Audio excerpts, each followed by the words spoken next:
तो चलिए प्यारे बच्चों, आज के क्लास में हम लेके आए हैं आपके लिए क्लास 12th हिंदी का 50 मोस्ट इंपोर्टेंट ऑब्जेक्टिव क्वेश्चन। ये 50 ऑब्जेक्टिव आपके बोर्ड परीक्षा के लिए बहुत ही ज्यादा इंपॉर्टेंट है। तो भाई आज के क्लास को आप सभी ध्यान से देखिएगा और आज के क्लास में दिए जाने वाले सारे प्रश्नों को आप अच्छे से याद भी कर लीजिएगा। ओके, तो चलिए क्लास को स्टार्ट करते हैं। और पहला नंबर सवाल देखिए आपके सामने है, आप आंसर को चैट सेक्शन में लगाते भी चलिएगा। देखिए पहला नंबर सवाल क्या करा है, करबक पाठ के रचयिता कौन है? बताओ जी, करबक जो पाठ है उसके रचयिता यानी कि कवि का नाम पूछा गया है। तो करबक के रचयिता का नाम है मलिक मोहम्मद जैसी। ऑप्शन नंबर ए बिल्कुल करेक्ट आंसर हो जाएगा। 1 का ए इज द करेक्ट आंसर। फटाफट से आप आंसर को लगाते चलिए। देखिए दूसरा नंबर सवाल ये रहा आपके सामने, ओम प्रकाश वाल्मीकि को डॉक्टर अंबेडकर राष्ट्रीय पुरस्कार कब दिया गया था? बताओ आप सभी की ओम प्रकाश यानी कि जूठन जो आत्मकथा है उसके लेखक का नाम है ओम प्रकाश वाल्मीकि। और ओम प्रकाश वाल्मीकि को डॉक्टर अंबेडकर राष्ट्रीय पुरस्कार कब दिया गया था? तो आपको भी पता होगा कि यह दिया गया था 1993 ईस्वी में। ऑप्शन नंबर बी बिल्कुल करेक्ट आंसर हो जाएगा। और परिवेश सम्मान दिया गया था 1995 ईस्वी में। इसको भी आप याद रखिएगा। ओके, चलिए देखिए तीसरा नंबर सवाल की ओर बढ़ते हैं। फटाफट से आप आंसर लगाते चलिए और याद भी करते चलिए। देखिए जूठन शीर्षक आत्मकथा के लेखक कौन है? अभी तो मैंने बताया जूठन जो आत्मकथा है उसके लेखक का नाम है ओम प्रकाश वाल्मीकि। 3 का B is the correct answer. चलिए फटाफट से कर लेते हैं भाई, कम समय में ज्यादा तैयारी के लिए आप हमारे साथ जुड़ जाओ, एकदम बेहतरीन तैयारी कराएंगे हम आपके। देखो खीर शब्द में कौन सा लिंग है? लिंग पूछा गया भाई, तो खीर शब्द में कौन सा लिंग होगा? तो स्त्रीलिंग हो जाएगा। Option number A right answer है। चलिए 5 का करेक्ट आंसर देखते हैं क्या होगा। गंगा शब्द में कौन सा लिंग है? गंगा भाई, गंगा माता होता है, गंगा पिता थोड़ी ना होता है। तो गंगा माता कौन सा हो जाएगा? तो स्त्रीलिंग हो जाएगा। Option number A right answer है। गंगा मैया होता है, गंगा पप्पा नहीं होता। ओके, चलिए देखिए 6 नंबर सवाल की ओर बढ़ते हैं। वाराणसी शब्द कौन संज्ञा है? भाई संज्ञा में तो एक भी गलत नहीं होना चाहिए। हम आपको इतने अच्छे से संज्ञा पढ़ा चुके हैं। वाराणसी बोले तो ये वाराणसी कहीं एक ही है ना? मैंने बताया था कि जिसका बहुवचन ना निकले और जो कि दुनिया में सिर्फ केवल एक हो उसे हम लोग क्या बोलते हैं? तो व्यक्तिवाचक संज्ञा। ऑप्शन नंबर ए बिल्कुल करेक्ट आंसर हो जाएगा। समूह का बोध नहीं हो रहा है, द्रव्यवाचक नहीं है, जातिवाचक भी नहीं है, तो ये सब नहीं होगा। चलिए 7 नंबर सवाल को देखते हैं। अर्थ के विचार से संज्ञा के कितने भेद होते हैं? ये भाई संज्ञा में बहुत बच्चे गलत कर देते हैं। मैं बता देता हूं, अगर पूछे प्राचीन हिंदी में, प्राचीन हिंदी पूछे तो अभी के भाई कितने हैं? तो 5 है। अगर पूछे कि संज्ञा के मूल कितने भेद है, मूल पूछे तो मूल 2 भेद हैं। और संज्ञा के अगर अर्थ के विचार से संज्ञा के कुल भेद यानी कि कुल भेद पूछे तो ये मैं बता देता हूं, ये 5 होता है। कुल भेद पूछा गया तो कौन सा? तो 5 हो जाएगा। ऑप्शन नंबर सी बिल्कुल करेक्ट आंसर है। अगर मूल भेद लगा हुआ हो तब 2 होता है। चलिए 8 नंबर सवाल को देखिए, ये रहा आपके सामने। निम्नलिखित में कौन जातिवाचक संज्ञा नहीं है? निम्नलिखित में कौन है जो जातिवाचक संज्ञा का उदाहरण है ही नहीं? भाई जातिवाचक पुस्तक तो कई प्रकार के होते हैं, ये जातिवाचक है। पशु भी जातिवाचक है, मकान भी जातिवाचक है। लेकिन आगरा कहां से आ गया? भाई आगरा एक ही है दुनिया में, इसलिए ये व्यक्तिवाचक हो जाएगा ना कि जातिवाचक। इसलिए ऑप्शन नंबर डी बिल्कुल करेक्ट आंसर है। चलिए 9 नंबर सवाल की ओर बढ़ते हैं। ये रहा आपके सामने, अग्नि शब्द का तद्भव रूप क्या है? अग्नि का तद्भव रूप पूछा गया आप सभी से, तो क्या लगाओगे? तो अग्नि का तद्भव रूप आग होता है। ऑप्शन डी बिल्कुल करेक्ट आंसर है। चलिए 10 नंबर सवाल को देखिए, ये रहा आपके सामने, प्रेम के पीर के कवि कौन है? प्रेम के पीर के कवि भाई एक नैन कवि मोहम्मद गोनी। कौन सा? मोहम्मद जी, मलिक मोहम्मद जैसी। हिंदी साहित्य का सूर्य पूछे, सूर्य पूछे, अगर सूर्य पूछे तो सूरदास हो जाएगा। समन्वयवादी कवि, अगर समन्वयवादी कवि पूछे, समन्वय वादी कवि पूछे तो ये तुलसीदास जी हो जाते हैं। इसको भी आप याद रखिएगा। चलिए 11 नंबर सवाल को देखिए, स्वरूप या रचना की दृष्टि से वाक्य के कितने भेद होते हैं? वाक्य के भेद कितने होते हैं? बताओ आप सभी। स्वरूप या रचना की दृष्टि से वाक्य के कितने भेद होते हैं? बताएंगे आप सभी। 11 का करेक्ट आंसर क्या लगा रहे हो आप सभी? फटाफट से लगाओ तो इसका राइट आंसर हो जाएगा 3 होता है भाई। ऑप्शन नंबर सी बिल्कुल करेक्ट आंसर हो जाएगा। चलिए 12 नंबर सवाल देखिए, निम्नलिखित में कौन शुद्ध शब्द है? शुद्ध शब्द भाई इतिहास ऐसे नहीं होता है, परीक्षा हो सकता है। ऑप्शन बी बिल्कुल करेक्ट आंसर है। पुरस्कार में ये हर्षुकार होता है और दुर्घटना भी गलत है। चलिए ऑप्शन बी लगा लो, परीक्षा सही है। चलिए 13 नंबर सवाल देखिए, बालकृष्ण भट्ट के माताजी का क्या नाम था? माताजी का नाम पूछा तो पार्वती देवी और पिताजी का नाम था बेनी प्रसाद भट्ट। आपको भी पता होना चाहिए कि बेनी प्रसाद भट्ट पिताजी का नाम था। ओके, याद रखिएगा आप सभी। चलिए नेक्स्ट सवाल के बढ़ते हैं। 14 नंबर सवाल है, अ का उच्चारण स्थान क्या? अ का उच्चारण अकुह विसर्जन या नानकंठा। मैंने इसका ट्रिक भी बताया था भाई। यहाँ से 3 से 4 प्रश्न पूछे जाते हैं, ट्रिक नहीं देखे हो तो जाके देख लेना। ऑप्शन डी बिल्कुल करेक्ट आंसर है। चलिए 15 नंबर सवाल देखिए, ब का उच्चारण स्थान क्या है भाई? ब का उच्चारण स्थान पूछा गया, उपपदमानयानाम ओष्ठ हो जाएगा। 15 का कौन सा करेक्ट आंसर है? तो ओष्ठ हो जाएगा। ऑप्शन सी बिल्कुल करेक्ट आंसर है। चलिए 16 नंबर सवाल को देखिए, बालकृष्ण भट्ट बातचीत के माध्यम से क्या बतलाना चाहते हैं? क्या बतलाना चाहते हैं भाई? तो बातचीत की शैली, ऑप्शन ए सही जवाब है। चलिए 17 नंबर सवाल को देखिए, ये रहा, बोधा सिंह किस कहानी का पात्र है? बोधा सिंह जो है वो किस कहानी का पात्र है, ये पूछा गया आप सभी से। तो बोधा सिंह भाई किस में? तो उसने कहा था कहानी में आया है। ऑप्शन सी बिल्कुल करेक्ट आंसर है। चलिए 18 नंबर सवाल देखिए, सिख राइफल्स के जमादार लहना सिंह का नंबर क्या था? 77। कौन सा? ऑप्शन ए करेक्ट आंसर है। लगा लो आप सभी, 18 का ए इज द करेक्ट आंसर। चलिए 19 नंबर सवाल देखिए, अर्धनारीश्वर, ये रहा आपके सामने, अर्धनारीश्वर शंकर और पार्वती का किस प्रकार का रूप है? अर्धनारीश्वर जो है वो शंकर और पार्वती का किस प्रकार का रूप है?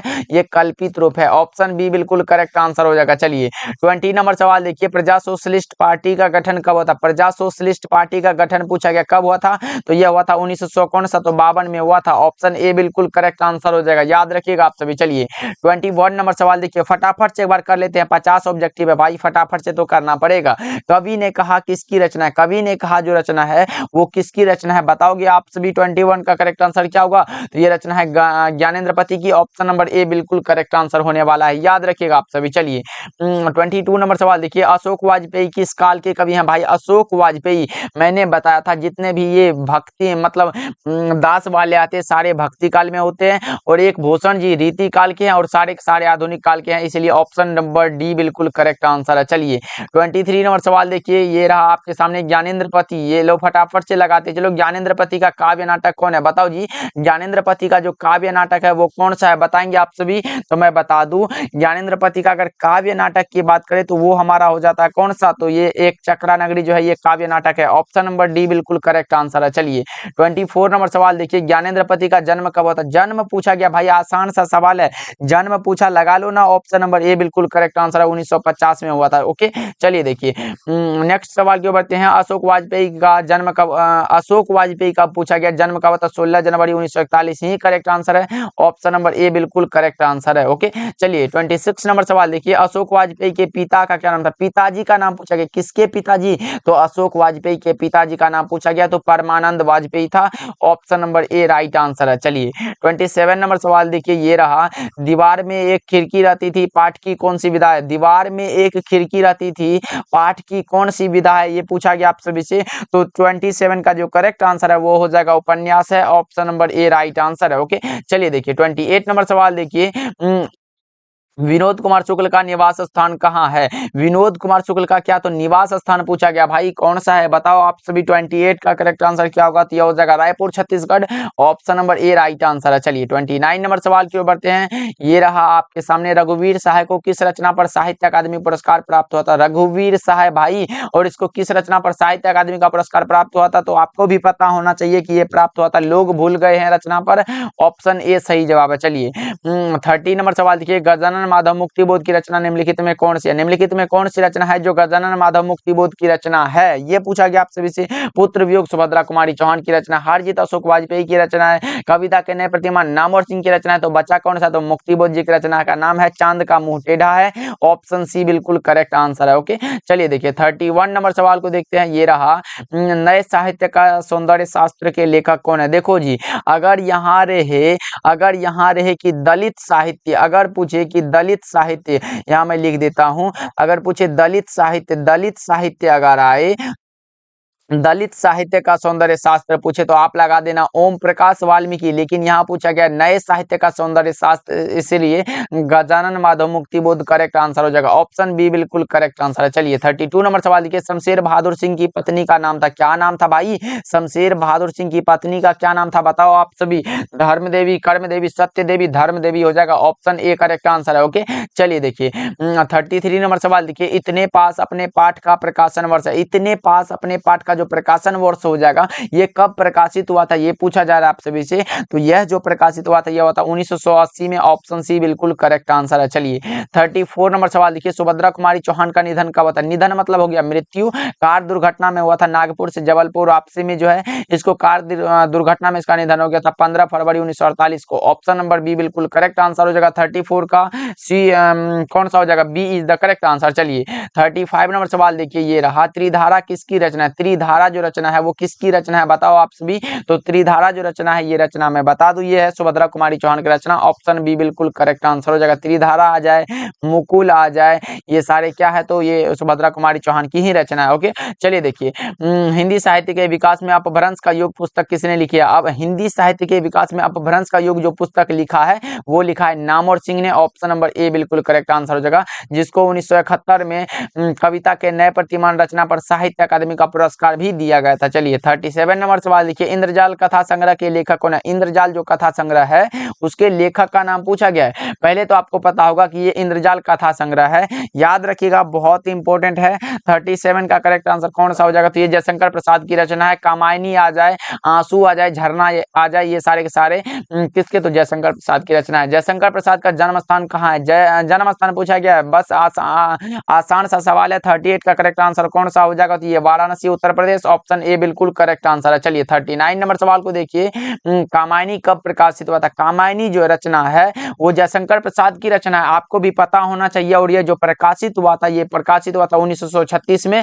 ऑप्शन नंबर ए बिल्कुल करेक्ट आंसर हो जाएगा। चलिए 40 नंबर सवाल देखिए, निम्नलिखित में कौन सी रचना भूषण की है? निम्नलिखित में कौन सी रचना है जो भूषण जी की रचना है पूछा गया है। भूषण हजारा बिल्कुल है, भूषण उल्लास ये भी है, उपरोक्त दोनों हाँ जी बिल्कुल करेक्ट आंसर है। ऑप्शन नंबर सी बिल्कुल करेक्ट आंसर हो जाएगा, याद रखिएगा आप सभी। चलिए 41 नंबर सवाल को देखिए, भूषण का जन्म कब हुआ था? भूषण का अगर जन्म की बात करें तो 1613 में जन्म हुआ था और 1715 में निधन हुआ था। कौन सा? तो ऑप्शन नंबर ए बिल्कुल करेक्ट आंसर है। निधन पूछे तो 1715 हो जाएगा। चलिए 42 नंबर सवाल देखिए, नाभा दास की रचना नहीं है। निम्नलिखित में कौन सी रचना है जो नाभा दास की रचना है ही नहीं? अष्टयाम तो है, भक्तमाल भी है और छप्पय भी है। गीतावली ये तो भाई तुलसीदास की रचना का नाम है। किसकी? तो तुलसीदास की रचना है, आपको भी पता होना चाहिए। ये तुलसीदास की रचना का नाम है। कौन सा? तो गीतावली। ओके चलिए देखिए 43 नंबर सवाल के बीजक के रचयिता कौन है? बीजक के रचयिता का नाम आराम से कबीरदास लगा लो। ऑप्शन बी बिल्कुल सही जवाब है। चलिए 44 नंबर सवाल देखिए, मलिक मोहम्मद जैसी ने अपने एक आंख की उपमा किससे की है?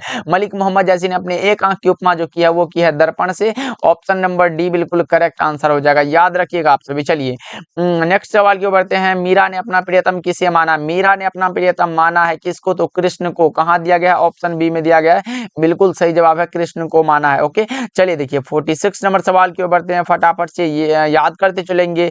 क्लास को एक बार भाई लाइक कर दो आप सभी। गैंग्रीन बीमारी का संबंध किस कहानी से है? भाई ये लगता नहीं है कि पढ़े लिखे हो। कौन सा हो जाएगा? रोज। ऑप्शन बी बिल्कुल करेक्ट आंसर है, क्योंकि भाई ये चैप्टर पढ़ चुके हो आप लोग, मैंने पढ़ा चुका है, तो लगा लो ऑप्शन नंबर बी बिल्कुल करेक्ट आंसर हो जाएगा। रोज जो चैप्टर है जिसमें मालती का पति जो है महेश्वर, मालती का पति महेश्वर जो है वो इसी बीमारी का इलाज करता था। चलिए 47 नंबर सवाल के ऊपर ये रहा आपके सामने, राम की शक्ति पूजा किसकी कविता है? राम की शक्ति पूजा किसकी कविता है भाई? तो ये रचना किसकी? तो मैं बता दूं ये रचना है निराला जी की। 47 का करेक्ट आंसर कौन सा? तो डी हो जाएगा। ऑप्शन डी बिल्कुल करेक्ट आंसर है। चलिए 48 नंबर सवाल देखिए, 1995 में परिवेश सम्मान किसे प्राप्त हुआ था? 1995 में परिवेश सम्मान प्राप्त हुआ था किसको? तो बालकृष्ण भट्ट भाई नहीं होगा। चंद्रधर शर्मा गुलेरी को तो कोई रचना ही नहीं, अभी तक तो पुरस्कार नहीं मिला है। मोहन राकेश को भी नहीं मिला है। कौन सा? इनमें से कोई नहीं भाई। ऑप्शन डी बिल्कुल करेक्ट आंसर हो जाएगा, क्योंकि 1995 में ओम प्रकाश वाल्मीकि को मिला था परिवेश सम्मान, जो कि ऑप्शन में है ही नहीं। तो ऑप्शन डी लगा लो, इनमें से कोई नहीं। याद रखिएगा आप सभी, ओम प्रकाश वाल्मीकि को मिला था। चलिए ओ सदा नेरा किसको निमित्त बनाकर लिखा गया? ओ सदा नेरा जो चैप्टर है उसमें किसको निमित्त बनाकर लिखा गया? तो गंडक नदी को। कौन सा? ऑप्शन बी बिल्कुल करेक्ट आंसर हो जाएगा, गंडक नदी को निमित्त बनाकर लिखा गया है। चलिए 50 नंबर सवाल देखिए, संस्कृति के 4 अध्याय कब प्रकाशित हुई थी? संस्कृति के 4 अध्याय में बता दूं, ये रचना जो दिख रहा है ये दिनकर जी की रचना है। पूरा नाम बोले तो रामधारी सिंह दिनकर का रचना है। और ये जो प्रकाशित हुआ था ये होता 1956 ईस्वी में प्रकाशित हुआ था, इसलिए ऑप्शन नंबर बी बिल्कुल करेक्ट आंसर हो जाएगा। दिनकर जी को हम लोग राष्ट्र कवि के रूप में भी जानते हैं, इसको भी आप याद रखिएगा। आपके बोर्ड एग्जाम में आया हुआ सवाल है कि दिनकर जी जाने जाते हैं किसके रूप में? तो राष्ट्र कवि के रूप में, याद रखिएगा आप सभी। ओके, तो चलिए आज हम लोगों ने 50 ऑब्जेक्टिव किया जो आपके बोर्ड परीक्षा के लिए बहुत ही ज्यादा इंपॉर्टेंट था, मैंने करा दिया। अब आपका दायित्व है कि इन सारे प्रश्नों को अच्छे से याद कर लेना। आपका अपना प्यारा सा यूट्यूब चैनल है विद्या आनंद भाई, एक बार चैनल पे पहली बार जुड़े हो तो सब्सक्राइब जरूर करना, क्लास को लाइक कर दीजिएगा, अपने दोस्तों के पास शेयर करिएगा और एक प्यारा सा कमेंट करिएगा कि आज का क्लास आपको कैसा लगा, जरूर कमेंट करके बताइएगा। चैनल पे पहली बार जुड़े हो सब्सक्राइब जरूर करिएगा। ओके, अगर इसका पीडीएफ चाहिए, पीडीएफ लेना है तो भाई टेलीग्राम पे जाके सर्च करो, टेलीग्राम पे जाके सर्च करना है क्या, तो अपने चैनल का नाम सर्च कर लेना, इसको सर्च कर लेना टेलीग्राम पे, आपको वहां पीडीएफ क्लास के बाद अपलोड कर दिया जाएगा। तो टेंशन नहीं लेना है, अच्छे से पढ़ाई करना है, अपने माता पिता के सपनों को पूरा करना है, इसलिए खूब मेहनत करके पढ़ाई करना है। मिलते हैं अगली क्लास में।